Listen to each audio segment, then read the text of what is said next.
this past year has been one of the toughest years of my life. And I remember a conversation with a friend, and I was just like, I don't know what I'm doing. And I was crying my eyes out. I was just like, I have no clue. He just reminded me, like, you don't have to know. Like, just put one foot in front of the other. You're looking too far out. Just take one step. The one step you know to take it, and wait till you know to take the next one.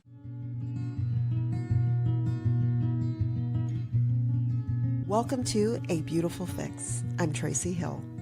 Each week we'll dive into the latest thought gem, recharging and reconnecting with what lights you up and makes you feel alive. Let's discover your next beautiful fix together. Hey, real quick before we dive in, you're powerful. And sometimes you just need someone to remind you what's already in you. That's what human design does. It's the difference between guessing and knowing. So you can stop searching outside yourself and start trusting the answers within. I promise you they're there.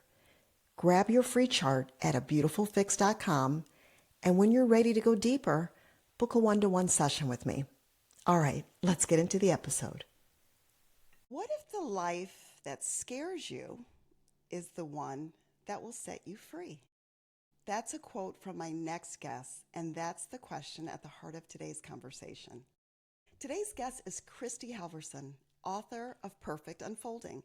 For 14 years, Kristy built a successful career as a firefighter and paramedic. From the outside, it looked like she had everything she was supposed to want, but inside, something kept telling her there had to be another way. Eventually, she listened. She left the life she'd carefully built, sold her home and most of her belongings, and set out in an Airstream with no real plan except to follow what she calls the tickles of her soul. Her journey became the inspiration for her book, Perfect Unfolding, a powerful reminder that the life we're searching for often begins the moment we stop living the one we think we're supposed to. We'll also explore Kristy's human design as a 1-3 emotional generator with an open identity center, and what that may reveal about the way she's navigated this extraordinary journey. Kristy, welcome to A Beautiful Fix. Thank you. I'm so happy to be here. Really happy. Kristy, so it's funny. My mom keeps telling me I have to come up with some different words because I always start by saying, I'm so excited, but I am so excited. It's just amazing to read someone's book and know that in a couple of days you're going to be having a conversation with them. I am obsessed. I absolutely loved every single page. I wasn't even sure if I was going to be able to read the entire thing because it's like, you have life, and I thought I'll do my best. And I opened it and I was like, oh, I'm in. I am I am all the way in. It's so good. And but before we dive in, you've already kind of given me one of my new favorite words, and I want you to share it with my listeners. What is a coddywampler? And am I even saying that correctly? You got it perfectly correct. So, actually, we are all cottywomblers and we don't know it. That's the fun part. So, cottywompling means just traveling through life, living life, um, without knowing where you're going, without having a destination in mind, being open to all the possibilities that even the ones we can't imagine, and to stop predicting our future. And so why I say that we're all cottywomplers is because we were all born cottywomplers. In fact, if you ever want to learn to cottywomple, just go to a playground or watch a kid, your own or someone else's, and they will cottywomple to the max. So we all once cottywompled our life. That's all we ever did. Just if you notice how a kid really, a kid doesn't go play to lose weight or get better at hand-eye coordination. They just play to play. And what if we did that in life? What if we played in life just to play in life? And yeah, things would happen. So in a nutshell, I mean, we could go deeper, but that's what cottywompling is. I love it. And have you always been a coddywampler? Just like pretty much all of us, I was a cottywompler when I was young, but then it was taught out of me. Society and our teachers and our parents, and not it's not their fault because they were taught just by the ones that came before them. So it's just a societal thing. So yeah, I was taught out of cottywompling, but then I fell back into it in my late 30s when I was just before 40. I really fell back into coddywampling, and I've been practicing that for close to 9 years. It's just the best. That is my new goal in life. I mean, that's kind of what I'm trying to do with this podcast is just teach people to follow their curiosities and live life and feel alive again. But wow, that is the goal. So another phrase that kind of shows up throughout your book is the tickles of your soul, which I absolutely love. What did you mean by that? Well, I learned at a young age, so in my mid early 20s, I learned that I could follow my heart even if my brain and everyone else said this is not smart. And and so I since I was 23, 24, I called it following my heart. But there came a point when that just didn't feel like it gave it justice because I don't think it's actually my heart that's telling me where to go. It feels like that's a saying that we all know what it means. Yes. And then one day, I don't even know, I can't remember when it happened, but following the tickles of my soul just came out of my mouth. And I think I was with a group of people and they were like, "Oh my gosh, like say that again." And ever Yes. since then, it's just a phrase that I use all the time because that feels more true. It feels more alive because it is the tickle of my soul. And I feel like my soul is so much bigger than me, so it just fits. Describes your book beautifully because that's exactly what it felt like. And I've been trying to ask myself how much of this book am I going to talk about because I don't want to ruin it for people. I want people to read this because I haven't read fiction in a while. I tend to read like self-development books, but I love this because I felt like I was there with you. Like I was in your Airstream, who you've named Cotty for Cotty Wampler. I was in it with you. I was every day like, where are we going to go? Like, who are we going to meet? Like, what's coming next? It was just such a cool journey to go on. I was cheering for you. I was biting my nails. I felt emotion. I teared up. I mean, all of it. And so, but that's exactly how it felt. It wasn't planned. You didn't know what was coming up next. And the people you met along, well, anyway, we'll get into that. Take us back to the beginning. I'm sorry. Take us back to the beginning. Help people understand who you were before you trusted those tickles of your soul. I mean, Yeah. because you left your career and your relationship, you sold your house, most of your belongings before you hit the road. Take us back. So, I had a good life. It wasn't like life sucked or anything. It was pretty nice. And I just did, I was always a little different, like cuz I did leave my first career that I, went to school for 7 years for and went to be a firefighter, and that was a big leap right there. So I've always been a little different. Um but I did what you were supposed to do. I bought a house in my 20s and nested and worked my way up the career ladder and bought the things and went the places. And so I was pretty normal, and yet I feel like I did have a little edge to me that was different than most. But that was life, and I really didn't think I would go in a different direction. I thought I had a wonderful career as a firefighter where it's one of the last careers left where you really have a fantastic pension. And I could have retired with 100% pension at 52. So I just dreamed, well, I'm going to work until I'm 52 and walk away and get the same paycheck. Why? I mean, that talk about perfect. Yes. Um, until I got really sick from a chemical exposure as a firefighter. And then it took me 3 years to heal.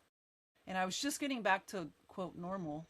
And then I hurt my knee really bad. And those two health situations just woke me up to I don't know if I'm going to be around at 52. And if I am, I don't know if I'll be able to live the life I want. And I think I just need to go live the life of my dreams now and see how that works out. And that was what got me on the road. So it wasn't like I had huge plans. I actually didn't know I would live like I am living now. It took about a year and a half, and that wasn't fun. The first year and a half on the road, it was rough. And I realized in hindsight that I was figuring out what I enjoyed and didn't enjoy. And it was tough living an entirely different new lifestyle and not knowing what you enjoy and how you want to live. It just took time to figure that out. And I left in 17. In 2019 I just hit my stride, and it's been it's been wonderful ever since. Well, I can't say that. There have been huge ups and downs, but it's all the perfect unfolding. And Yes. so even in the hard spots, I've known, yeah, this too is part of the journey. So, did you, and I'm trying to even remember this in the book, did you buy the Airstream specifically for this trip, or had you kind of been using it a little bit before and you just decided I'm going to go full time in the Airstream? No, so it was me and my previous boyfriend, Wade, who's mentioned in the book. Yes. It was my dream to travel in a travel trailer, and neither one of us ever had done that before. In fact, we liked camping in tents, and we'd always make fun of the people in RVs, like, what are they doing sitting inside in nature, you know? Yeah. But you can't full time travel in a tent. I guess you could, but it's hard to run a business and and do those sorts of things. So Wade and I, we bought a really small travel trailer just to practice to actually see if we even enjoyed it. And then when we said, yeah, I think we can do this and let's do it full time, that's when we went looking and found Cotty. And we knew we wanted to Airstream just because of how you can customize Airstreams, and plus they last forever if you take care of them. So yeah, Cotty was bought specifically for this journey. Are you in Cotty right now? I am. So we're in Cotty. Where are you right now? I am in New Hampshire, and I know that it's bright so you can't see, but there's a beautiful lake and mountains in the distance. I'm on a it's about a 300-acre farm, and it's just me and the wildlife. Oh my gosh. Are you, is it boondocking? Boondocking. So Cotty is boondocking. So I've been here for about 2 months. I'm actually testing it out because I think I might have found my future home. So this summer I just came here. So I stayed in Cotty a little while boondocking, but there's a 7 bedroom old farmhouse, old farmhouse, and nobody's in it. And I was using the kitchen, and I realized, you know what? I might just sleep in here. So I work from Cotty, and I've been sleeping in the farmhouse for a little over a month now. Chrissy, tell people what boondocking is, because it kind of helps explain how you did this, how you were gone for so long. Yes. So boondocking is living without any amenities. You literally pull your house on wheels, your RV, somewhere beautiful. Usually it's public land. Sometimes it's private property, like I'm on now, and you can just park and and you carry everything you need with you. So I have solar power on my roof to run the lights and run the computer and everything I need, and then I have 60 gallons of water, which usually lasts me about 3 weeks. So every 3 weeks I have to fill the water tank, but I've got a portable water bag so I can leave Cotty and go off and get water and bring it back, or I can just take water Cotty to a hose spigot. And I have a composting toilet, which means I don't have wastewater. So I don't have black water that you would normally have to go dump at a campground. So I really truly can live off grid, and all Cotty needs is some water, sunshine, and about every few months I fill up the propane tanks because that's what runs the refrigerator.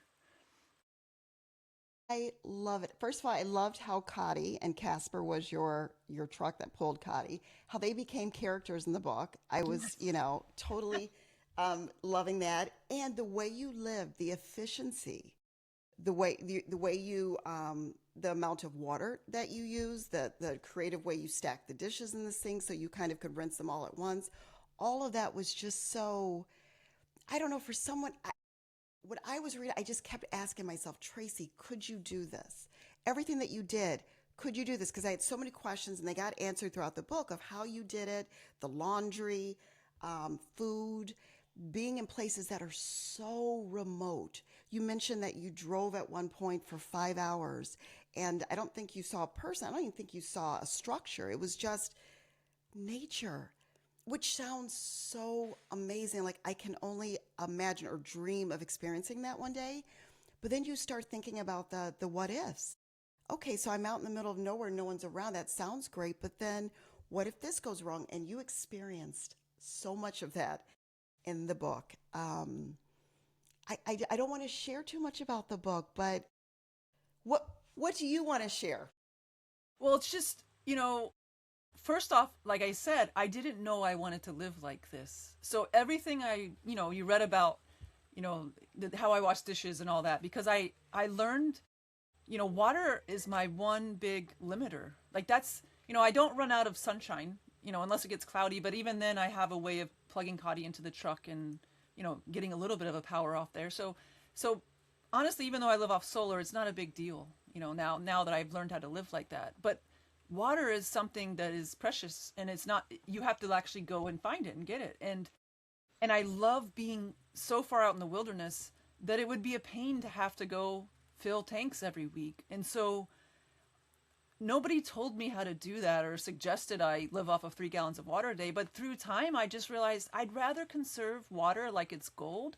And that would Yes. allow me to have more freedom. It would allow me to be out in nature longer, not have to worry about refilling. So all these little things that you read about just came through experience, because in the beginning I thought I was going to stay at RV resorts and campgrounds like everybody else with an RV. It just took time for me to realize I wasn't happy there. I wanted to be out in nature. If your house is on wheels and you have complete freedom, why would you park like you're a sardine in a can? You'd go out and find nature. So, Yes. yeah, so it's just, again, it was following the tickles of my soul. And sometimes, that sounds like a lovely thing. You're like, oh, follow the tickles of my soul. But sometimes following the tickles of your soul is like hard. It's difficult. Christy. Yes.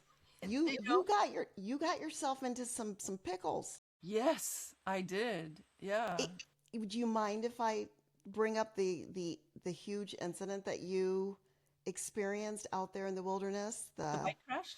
Yes. Yeah, I mean that's the prologue. It's out there for everybody to read. If Okay. you want to go on Amazon, it's in the free, what 5 minutes you get of reading. So yeah, go for it.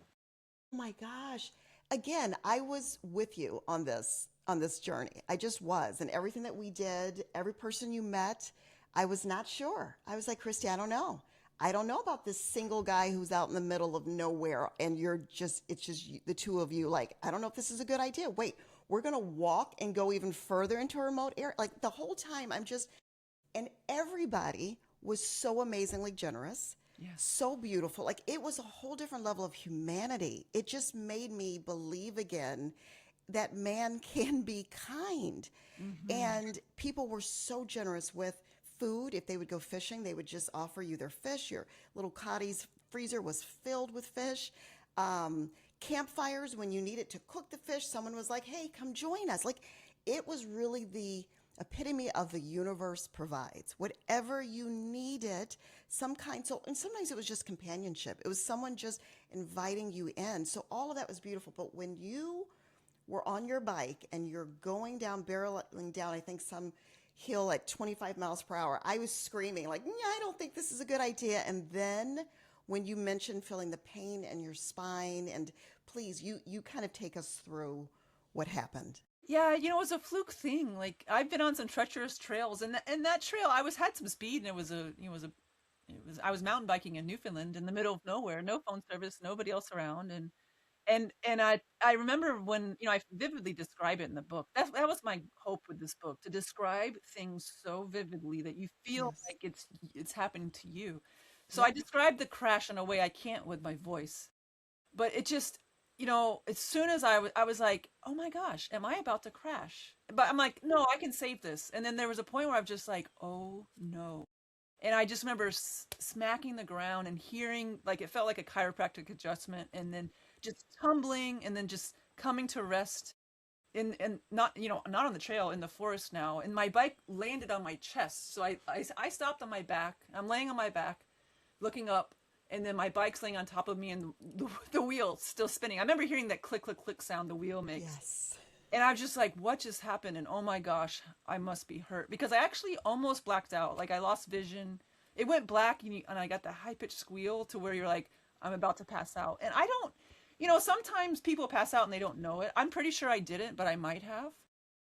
But yeah, I was amazed because I'm laying there. I'm like checking to make sure I can move my hands and feet. And I'm like, I don't think I'm hurt. This is weird. That was a horrendous crash. But then when I when I pushed myself up, my finger was just mangled. Like this pinky was pointing the wrong direction. But one of the big ahas I've had out in nature, like it feels like I've been on a modern day walkabout. I'm not the same person I was in 2017 when I left. And it's just come from being out in nature and just realizing things that, like some of the things like the mystics realized. I'm not saying I'm a mystic, but I'm just saying like I've been in nature and I just have these ahas. And there came a point in 2019 when I realized like I'm not my body. My body is this beautiful vessel that I get to experience life in, but it's not who I am. And that's come I've seen it through injury deeper. So when I saw my finger mangled, I was just like, well, that's unfortunate. Like it's I describe it. It's like almost like it's like a robot. Like I'm not like, oh my god, my finger. I'm never gonna be the same. I'm just like, oh, that's really unfortunate. But honestly, I was more worried about how this was gonna screw up my travels because there's no hospital. There's not even doctors. I was just like, oh gosh, this is gonna be a problem to solve. And that was it. So I just started making my way back toward the truck with this mangled finger and came upon some strangers who were like, we can't help. And yeah, so it took a while. I didn't have phone service, so I actually had to go to the national park in Newfoundland where the rangers I knew had connection and yeah, and but nobody really could do anything. And the closest hospital was 2 or 3 hours away, and I was like, I don't want to do that. So I just walked around and everybody I could find, I just said, anybody have medical training? I need help. And I would just show them my finger, and most everybody would cringe. And I don't think this is a spoiler, but eventually somebody helped me. Kristy, I know. It was a I was godsend. A physical therapist wandering in the forest was like, yeah, matter of fact, that we can fix this right here, you know? So, yeah, but it's like, what's what you said. I feel like when we live by the tickles of our soul, the tickles of our soul to me, it's the universe speaking. yes. That's what it is. And the universe is nothing but pure love and wants nothing but the best experience for all of us. But oftentimes we don't listen, and that's when life gets sticky. But it looks to me like the more we listen to the tickles of our soul, the more things just work out. And I don't even know what work out means. It's different in every moment. But Yes. things always work out if we just live by that. And that's why I feel like so this is also another theory I have. Is when we're living by the tickles of our soul, it is it is just a stress-free, like loving, peaceful, content space to live in. Cuz why would I ever stress if I knew I was taken care of by the energy of everything? There's nothing to stress about. And when I'm in that space of peace and contentment and love for life and everyone else, it's like a beautiful cold. So anybody that's in the vicinity, like they get a contact high. you know, Yes. like I'm using all these metaphors, cold, contact highs, but it's like that. And so and my theory is, people can't believe I've been wandering around in the wilderness and all these interesting places for almost 9 years. Then they're like, you've never been threatened, you've never been hurt, you've never been robbed. I mean, I've been hurt by crashing a bike, but I've never been hurt by someone else. Right. It looks to me, this is a theory and not truth, but it looks to me that even if someone was going to rob me, maybe they get close enough and they don't even know why, but they're just like, nah, I don't feel like it today.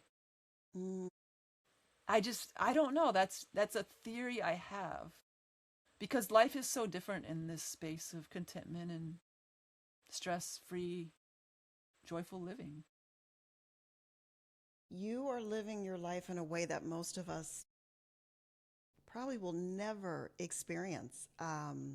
The trust that you must have in yourself. I mean, I feel like it was kind of always there, a certain level of confidence. You were an athlete, a firefighter, like you've always been this independent, kind of fierce person. But I can only imagine how you view yourself after being able to do this, figure out life on your own, go through what you've experienced, have it work out. What is that like to know you have that level of resiliency? Well, I think you just answered your own question. It's the resilience thing. And it feels like to me, we're all naturally resilient. We just don't know it. And our resilience doesn't come from like the little individual me. The resilience comes from the whole. And and we're all naturally resilient, but most of us just don't know it. And so we live life differently when we don't when we don't know that, like, know to be true.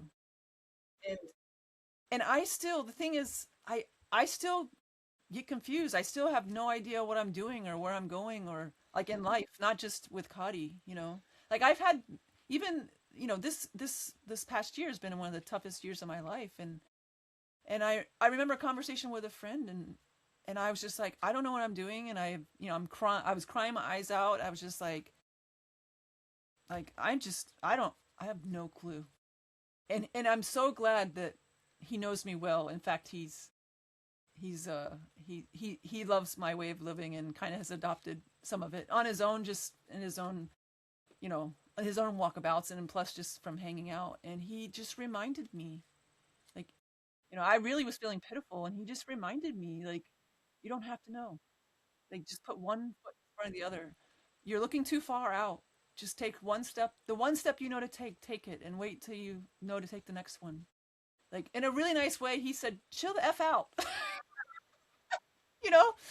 And I needed Yes. that. I'm so grateful because I'm like, oh my gosh, I'm all up in my head in the way I know not to be. But there's times in life where we just can't help it. We get in the muck. So Yes. I want to share that to let everybody know it's not all rainbows and butterflies. Like, I forget too. But life is just a journey of remembering and forgetting and remembering again. You don't have to know. I love that. I just wanted to take that in for a second because I think, especially as you get older, you feel like you have to know. I want to do this thing, but I have to know how it's going to go. I have to know how I'm going to do it. The idea of you don't have to know, again, it goes back to cattywampling. Like, you don't have to know. Just follow the tickles of your soul. Um, so, Kristy, couple of things. One, before I forget, I want to ask you, um, all of this sounds amazing and beautiful and something I would love to experience. But when I think about nighttime, like during the day, I'm all in. I can only imagine being parked someplace, having a gorgeous lake behind you, mountains. But at night, what is that like being out in the middle of just absolute nowhere in total darkness? It's beautiful. It's lovely. But was It's, it always, or did you have to get used to that? Were you afraid in the beginning? you know, I remember, like, looking back, I remember right where I was, and I believe it was like April or so of 18, which would have been, you know, 6 or 8 months into the journey.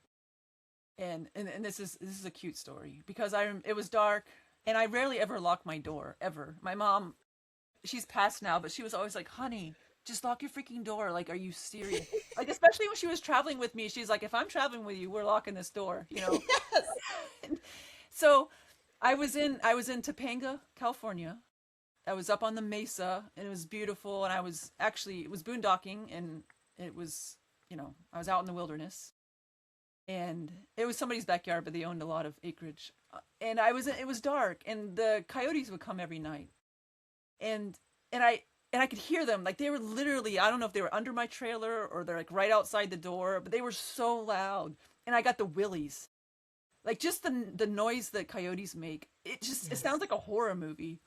And I remember I jumped up. I was like, I got the willies so bad, like, oh my god, I'm so scared. Like, talk about being afraid of the dark. And I locked the door. And then I just laughed. I laid back in bed and I laughed. I'm like, what are the coyotes gonna open the front door? Literally went from being scared to death, just laughing. And I remember that because I just thought how silly that was. How silly that was my first reaction, to jump up and lock the door. And then how silly it was if those were beautiful birds. Like, if those were loons making their call, I would have just loved it. But just because of the way they sound, my fear, my scaredness just bloomed. And I remember thinking, you know, if it wasn't dark, I wouldn't have been scared. I'd have just looked out the window and saw some little coyotes. But the dark is another version of the unknown. That's all. And so there's actually nothing going on usually differently in the dark. Maybe in a dark alley in a city, it might be scary. There might be, you know, things happening in the dark. But most places, it's the same thing that's happening in the light. Why am I scared of the dark? And so yeah, so very all early on in my journey, I just realized to really accept the dark. You know, even here, you know, I there's a trail called Sunset Hill. It's I don't know, a few miles away. And I enjoy purposely going with no light. And I hike up, and it's a pretty little strenuous hike up to the top of this hill. It's about a mile and a half. And then I watch the sunset, and then watch the after, the after show of the sunset is usually even better than the true sunset. And then I begin back, and when it's just barely light, but with about halfway down, it's pitch black. But if you let your eyes get used to it, you can actually make out like shapes. So I don't trip very often. And I've had people say, "You walk that trail in the dark? Like, are you nuts?" But I don't feel unsafe at all. I mean, the worst that could happen is me twist an ankle on a rock, but yeah, I'm not scared of the dark most of the time. And every now and then something might happen and I'll get the willies. But to me, I feel like getting the willies is different than true fear. Getting the willies is my mind just having its way with me for a moment. That's it. Love it. Well, yeah, I don't think that coyote, it wouldn't be nature. I think that would scare me. I think it's just the idea that some guy, some Yes. person comes along. That would be the thing. If I knew it was just me and nature, I think I'd be okay, but my door would definitely be locked. Um, but Kristy, so you do a beautiful job of describing, as you mentioned earlier, just everything, but your description of the places that you visited, because you went across the country and you went up into Canada and Newfoundland, Labrador.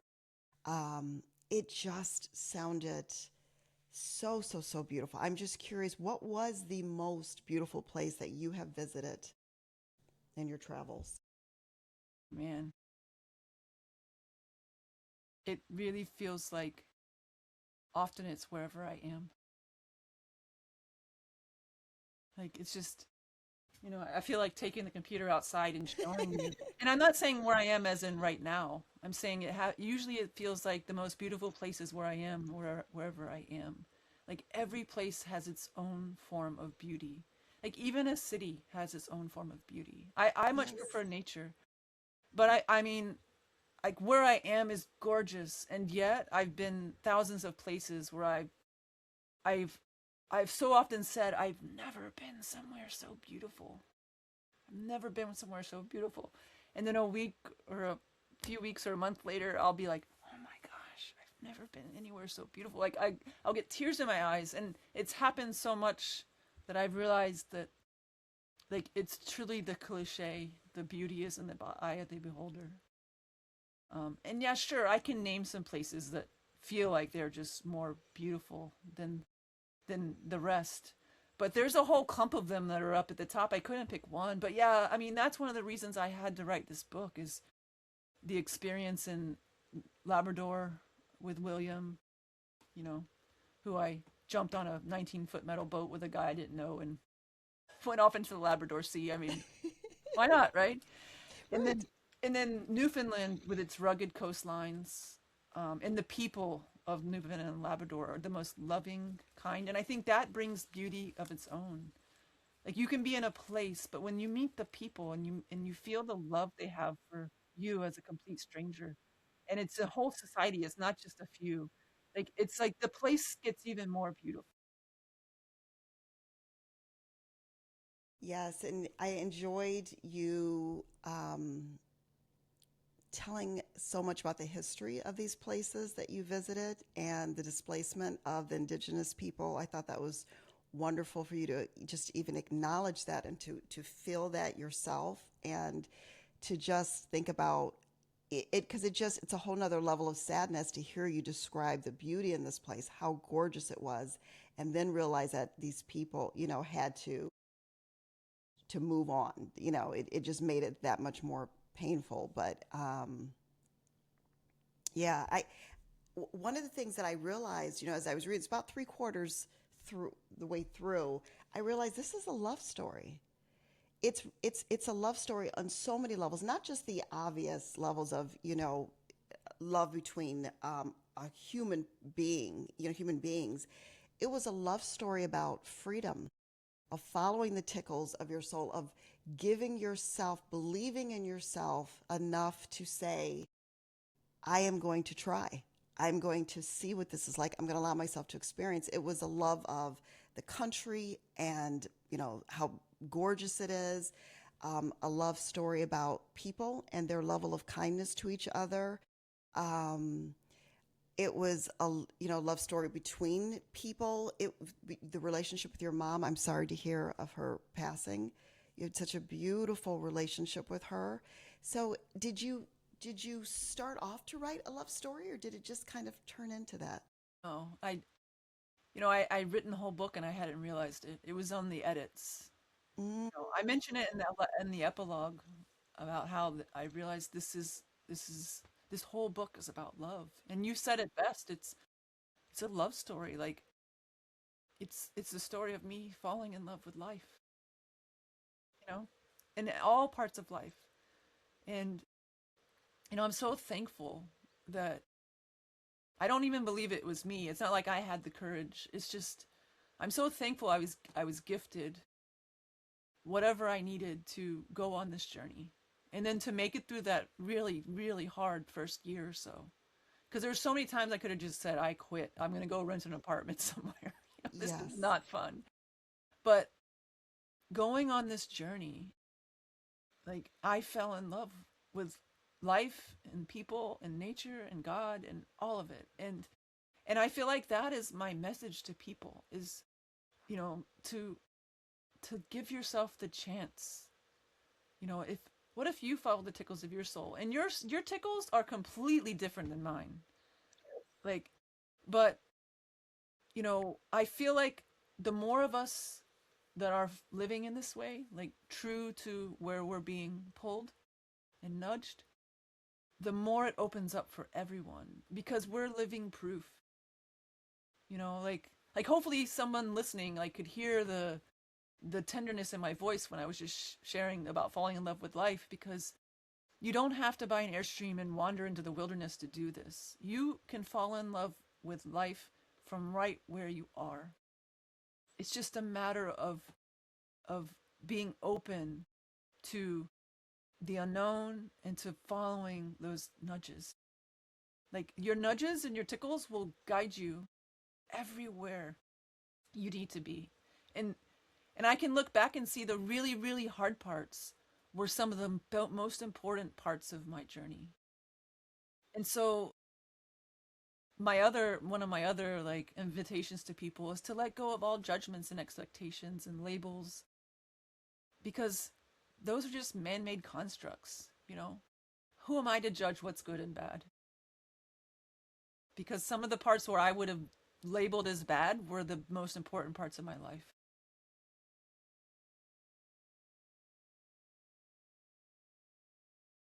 Christy, that's exactly right. It's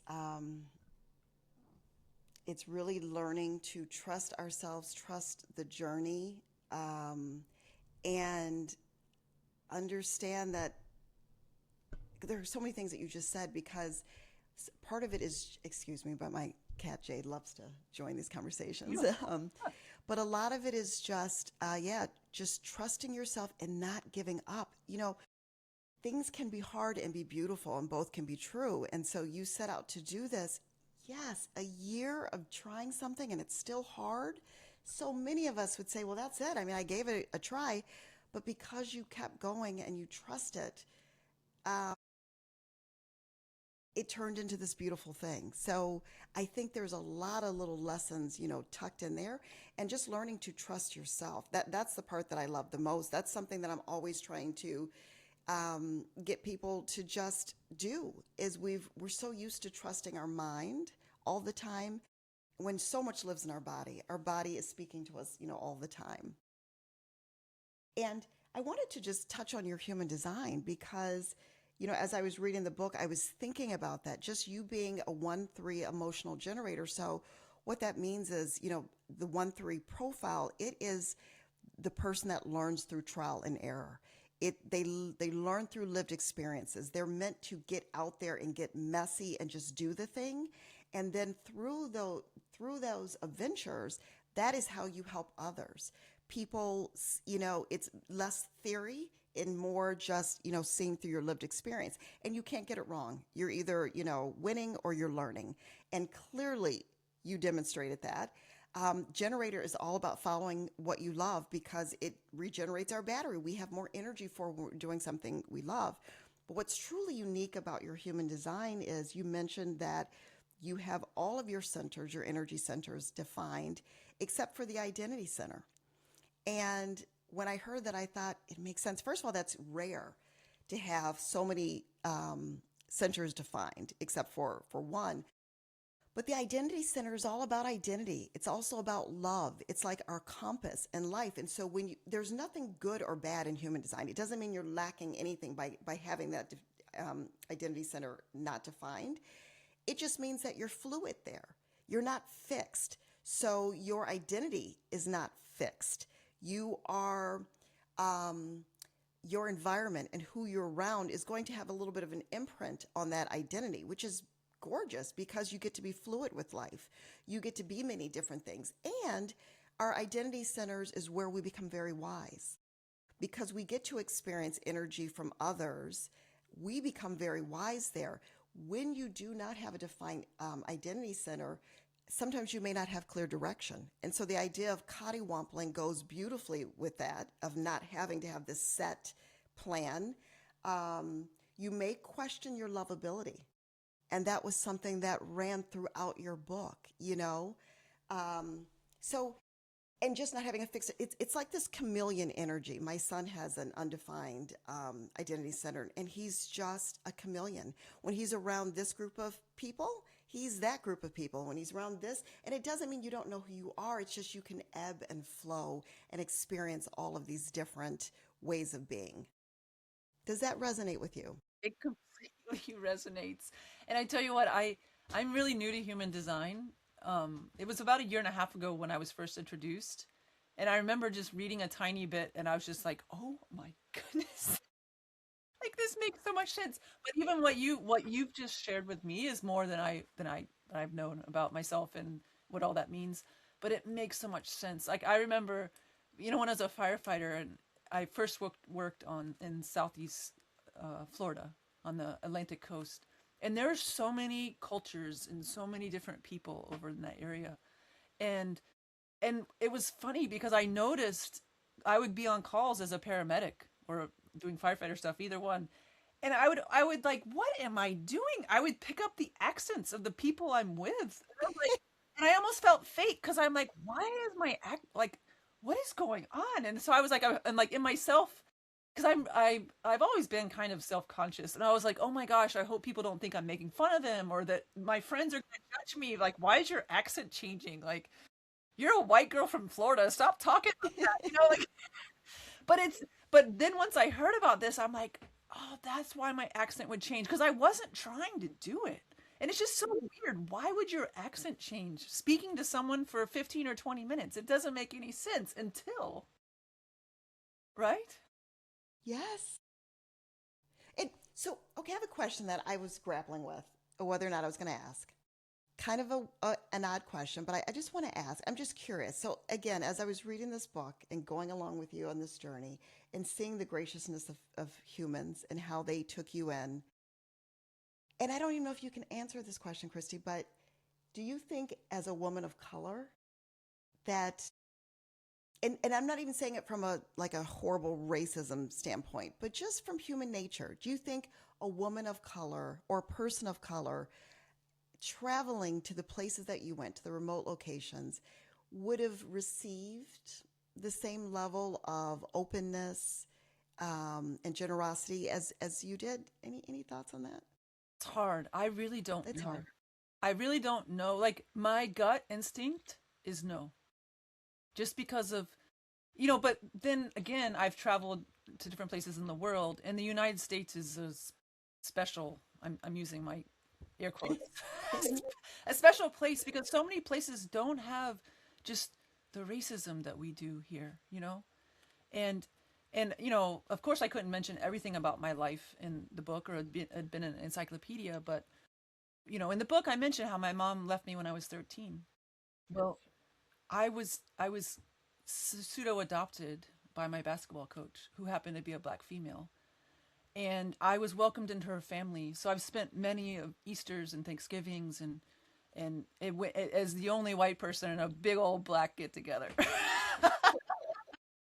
And it was cute because I got to hear, because everybody just thought of me, everybody called me Bird back then. And so my family thought of me as just one of them. Like people would forget the color of my skin, but it let me hear a lot.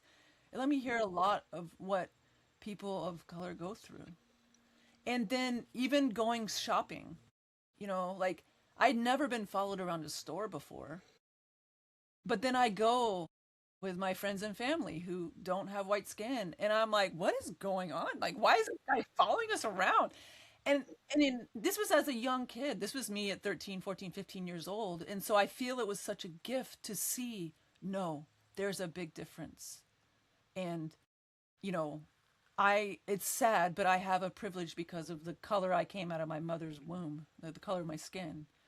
I wish I didn't have a privilege, but that's why I say I don't know, and my gut says I think it might be different.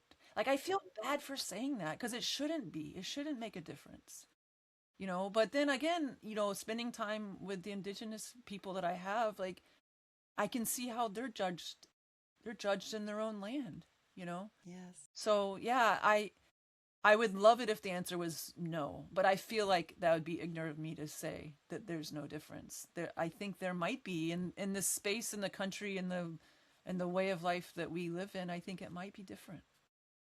No, I appreciate the honesty, and I think that's fair. And there's really no way to know. And Kristy, I'll put another layer to this. I think it's also energy because I could imagine if I were in your place, my energy would be a little bit different because I'd be a little bit guarded. I potentially would approach people with that level of guardedness, which energy speaks before we do. So whereas you were very open and just kind of, assume that people would be great and help you, my energy might be a little bit different, and so they could also be reacting to that. There's Yes. so Yeah. many levels to it. But I could talk to you about this forever. Is there, before we move on, to my speed round, is there anything else that we haven't talked about that you would love to share with listeners about your journey? You know, the only thing that I can think to share is just that, you know, I've shared about my journey both on this podcast and in the book. And your journey is waiting to anyone that's listening. And the thing is, you're in the midst of your journey right now, but the journey can completely change. It can be a beautiful fix if Yes. we let go of the identity part, if we let go of the labels we have on ourselves and others, if we let go of the judgments we have on ourselves and life and others, and if we can let go of expectations, if we can live more like a child, because small children don't have expectations, they're just living. And so if we can take all of our gained knowledge through our long lives that we've lived as adults and go back to living from that childlike space of no expectations and not been taught to judge, like what is possible there. And it's so easy. And one thing I didn't mention was the tickles of our soul, they really only tell us the next step. The tickles of our soul don't have the capacity to tell us what's going to happen 10 years from now or a month from now. They're in the moment guidance. The tickles of our soul say, come this way. That's it. And we just have to trust that if we go that way, that when we get to wherever there is, that we can rest in our lovely space and wait for the next tickle. That's all. It's just like a ladder stair step of tickles the whole way. And it just takes one tiny step to trust life and take that one step and see where you end up. And so that's what I would love to share with everyone. Thank you for saying that because that's so powerful. Again, I love that you just said the tickle of your soul is not going to give you the whole roadmap to the very end. It's just going to kind of let you know what's next. It's that intuition. It's that just go left suddenly or call this person or say hello to this, person you're sitting next to. Just Yeah. little tiny things. Yeah, that's it. Well, speaking of love, I've started this thing. I just do this little love chain where I invite my guests to share a little love note for the next guest, not knowing who it's going to be. And I'd love to share with you my last guest, Dr. Susan Milley. She was the author of Paused, Redefining Identity When Our Story No Longer Holds Us. She left a love note for you. And this is from her yoga teacher. And it's show up, burn brightly in the moment, live passionately, hold nothing back. And when the moment is over, when our work is done, we step back and we let go. What comes up for Gorgeous. you when you hear that? Oh, I feel like it's a different way of sharing what we've been talking about for close to an hour here. Like, oh my gosh, what an invitation to burn brightly, Live live, passionately. live passionately. Like, And then, if we all just did that. Thank you. yes. I'm like, what a beautiful reminder because I need those too. Mm, And then be able to step back, almost in a space of a pause to step back and see. yes. And as you mentioned, live like children. I think that is such a, we are definitely here to learn from them. They have not been conditioned. They hold the key to life. When you see, I the other day my husband and I were in Chicago, and we were at a stoplight, and I'm thinking my thoughts, and I noticed there was this little girl skipping across this busy intersection. I mean, full on skipping, not a care in the world. Her hair just flipping and flopping, and I think she's singing, and she's just, it was beautiful. And I just turned to my husband and said, I hope she never loses what she's feeling. She was not worried about anyone watching her or what she was doing or what they were thinking. She was feeling it, she was expressing it, and it was absolutely gorgeous. So, yes, thank you for reminding us Hmm, about that. that's gorgeous. But tell me, what makes you come alive? Ah, it's being surprised, being surprised by life. You know, Mm, it's the metaphorical bend in the road where you can't see around the corner and you don't know what's coming, and then the detours too. You know, the detours that end up being the whole journey that you're thinking, well, this wasn't supposed to happen. So, or the conversations again, being surprised by life, just meeting a stranger that you never would have thought you'd talk to, and then you end up being in this conversation that completely changes how you see life or yourself, and the same for them. It's all that. It's just being surprised. what's a song that instantly shifts your energy or makes you feel something? You know, it's anything by Carlos Nakai. And Carlos Nakai is a Native American flutist. And I literally just I go on my Pandora and I just play Carlos Nakai. It's Can you spell his last name for me? I think it's Naki, but I might be wrong. That's good. I want to definitely look that up. Man, like, and to me, the Native American flute sounds like a Yes. loon, and a loon is one of my favorite sounds in the world. So it's just the beauty of that. He's just incredible. I actually bought a flute, and I will never learn how to play like he does. But yeah, that How about a book that cracked you open or stayed with you long after the last page? it's The Measure. Have you read The Measure? No. Oh my gosh, What? it's a fiction book, Okay. and it just it will. Speaking of staying, it through the experience of the characters and this thing that the book's about, which I can't share, I'll ruin everything. It's you're asked over and over to ask yourself like these existential questions about life and who we are and how life works, and then it highlights the societal prejudice and systemic discrimination, and not it's what we were talking about earlier. I feel like we have a societal prejudice and systemic discrimination based on skin color and race and nationality. Well, this book highlights it in other ways where it's a beautiful metaphor for life, and it opened my eyes. It was incredible. Someone actually, this was a year or so ago, it was like, you got to read this book, and I'm like, okay, and I read it and I was like, okay, I know why you said that. It's just incredible. I don't know why it's not on a bestseller list somewhere. I've never even heard of it. It's on my list. Yeah. What's your favorite little indulgence or guilty pleasure? Doing nothing. Yes. Yes. Nothing. And doing nothing in nature is even better, but I don't even care. It's like on the couch in the dark, just doing nothing. Yes. It's like that's my indulgence, is doing nothing. Ah, love that. What's one thing that always reminds you how beautiful life really is? It's just being where I am fully, witnessing the magic of life and nothing else on my mind. Just it's what a lot of us would just call pure presence, and it can happen anywhere at any time. But I think that's the definition of heaven, is being there. Kristy, where can listeners connect with you?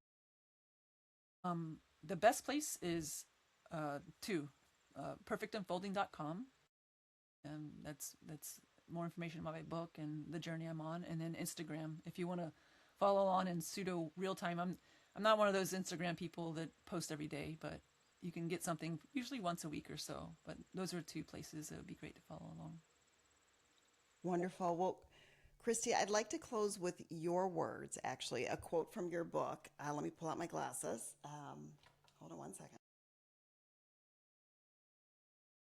Should have had this keyed up and ready to go, but I just thought this is just the perfect way to close this discussion. So you wrote, if you feel that subtle tug towards something unknown, that tickle of your soul, urging you toward a life that makes no logical sense, trust it. The most magical journeys often begin with the most uncertain first steps, whether your wander takes you across continents or simply to a new understanding of your own heart. Know that every step, even a painful one, is part of the perfect unfolding. Kristy, thank you for trusting those tickles of your soul, and thank you for trusting us with your story. And friends, I invite you to Cottywomble. Yes. and, and until next time, keep getting high on life, one beautiful fix at a time. Thank you, Kristy. Thank you so much, Tracy.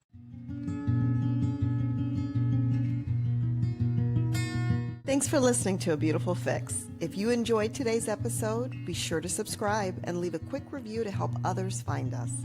And if you'd like to share your own beautiful fix or join me as a guest, reach out anytime at tracy@abeautifulfix.com. Looking forward to next time.